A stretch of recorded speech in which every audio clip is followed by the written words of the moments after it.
Subscribe کیجئے ہمارا channel اور دبائیں اس بیل آئیکن کو تاکہ آپ کو ریگولر نوٹیفیکیشن اپڈیٹس مل سکیں۔ ایک پہلوان جنگل میں سے گزر رہا تھا۔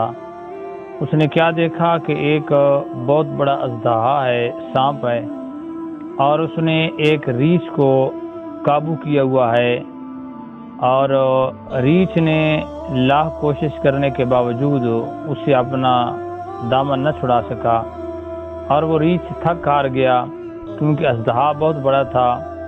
وہ بہت بڑا پہلوان نے جب یہ واقعہ دیکھا تو اسے ریچھ پہ ترس آیا، اور اس نے تلوار سے ایسا حملہ کیا کہ اس نے اس اژدہا کو مار ڈالا اور ریچھ کو خراش نہ آنے دی، کیونکہ وہ سب قسم کے پیچ و داؤ پہلوان جانتا تھا۔ قوت بازو بھی اس کے اندر تھی۔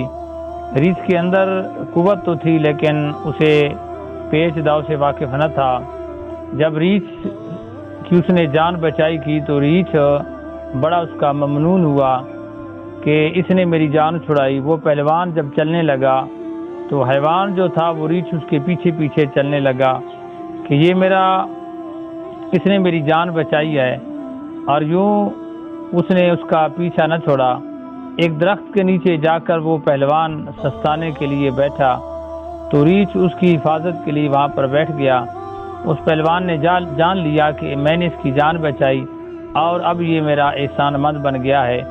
یوں اس ریچھ کی اور پہلوان کی آپس میں دوستی لگ گئی۔ تھوڑی دیر کے بعد وہاں سے ایک شخص کا گزر ہوا۔ اس راہگیر نے جب دیکھا کہ ایک شخص پہلوان ہے اور اس کے ساتھ ریچھ بیٹھا ہے، ان دونوں کی دوستی کو دیکھ کر حیران ہوا۔ قریب آ کر پوچھا کہ معاملہ کیا ہے۔ اس پہلوان نے پھر سارا واقعہ اس کو سنا دیا کہ اصل معاملہ یہ ہے، میں نے اس کو بچایا اور یہ میرا شکر گزار بن گیا، اب میری اور ریچھ کی دوستی لگ گئی ہے۔ راہگیر نے سمجھایا، بھائی یہ حیوان ہے، اسے اپنا دامن بچا لے اور اس کی دوستی تمہیں نقصان پہنچائے گی، اور بے وقوف کی یاری جو ہے وہ دشمنی سے بھی بدتر ہے، اس لیے اس سے اپنی جان چھڑا لے، ورنہ تو بہت بڑی خطا کھائے گا، نقصان اور گھاٹا اٹھائے گا۔ اس نے کہا، نہیں، یہ میری حیوان کے ساتھ دوستی ہے، تو حسد کی بنا پہ میرے ساتھ یہ باتیں کرتا ہے کہ میری کیوں اس کے ساتھ دوستی ہے اور یہ میری کیوں حفاظت کر رہا ہے؟ تو اس کی محبت اور الفت کی طرف نہیں دیکھتا کہ یہ حیوان ہو کر میرے ساتھ کتنی محبت کرتا ہے اور کتنا میرے ساتھ یہ پیار کرتا ہے۔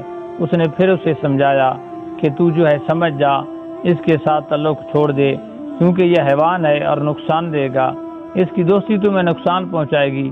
اس نے لاکھ بار سمجھایا لیکن اس نے کہا، نہیں، تم مجھ سے حسد کرتا ہے۔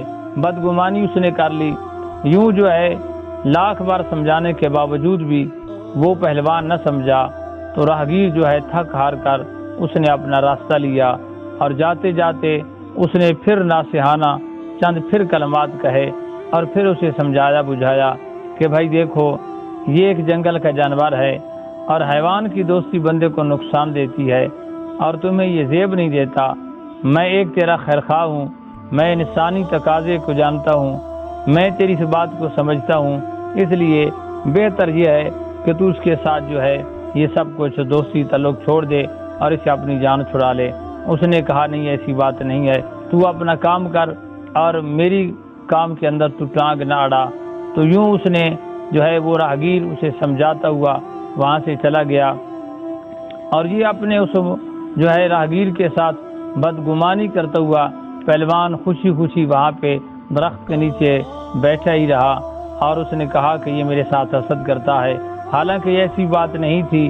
وہ اس کا مخلص تھا، اسے سمجھانا چاہتا تھا اور اس کے ساتھ وہ دلی طور پر اس کے جو ہے راست پہ لانا چاہتا تھا، لیکن اس نے اس کے ساتھ جو ہے بدگمانی کی۔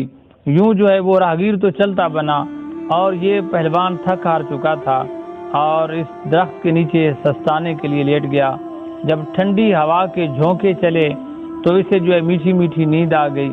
اب مکھیاں وہاں پہ آ گئیں، اور یہ پہلوان جو ہے مکھیوں سے اس اپنے جو ہے جب مکھی آئیں تو ریچھ جو ہے وہ پہلوان سے مکھیاں بچانے کے لیے ادھر ادھر ان کو مارتا رہا اور اپنے اس محسن کی حفاظت کے لیے بیٹھا رہا۔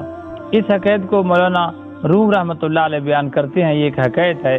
آپ فرماتے ہیں کہ جب مکھیاں بار بار آنی شروع ہو گئیں اور ریچھ بھی اس کو ہٹا کر تنگ آ گیا تو غصے کے عالم کے اندر وہ ایک طرف دوڑا، پہاڑ کے دامن میں گیا، وہاں سے بہت بڑا اس نے پتھر اٹھایا اور جب واپس پلٹ کر آیا تو بہت ساری مکھیاں جو ہیں اس پہلوان کے چہرے پہ جو ہیں وہ گردش کر رہی تھیں، پھر رہی تھیں.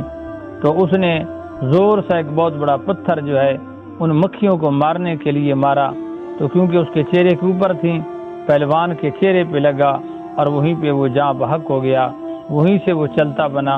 اب ریچھ نے تو ایک اچھا عمل کیا کہ میں اسے مکھیاں دور کر رہا ہوں، لیکن وہ ایک حیوان تھا، اب اس کو تو پتہ نہیں تھا. مولانا روم رحمۃ اللہ علیہ فرماتے ہیں یہ حکایت بیان کرنے کے بعد کہ دیکھیں ایک بے وقوف کی دوستی اور یاری جو ہے وہ دشمنی سے بھی بدتر ہے. جب بھی کسی کو دوست بنائے تو اس کو دوست بنائے جو آپ کا خیر خواہ ہو، جو دانا ہو، عقل مند ہو. اور بے وقوف کی دوستی جو ہوتی ہے وہ بندے کو خسارے اور نقصان کا سبب بن جاتی ہے.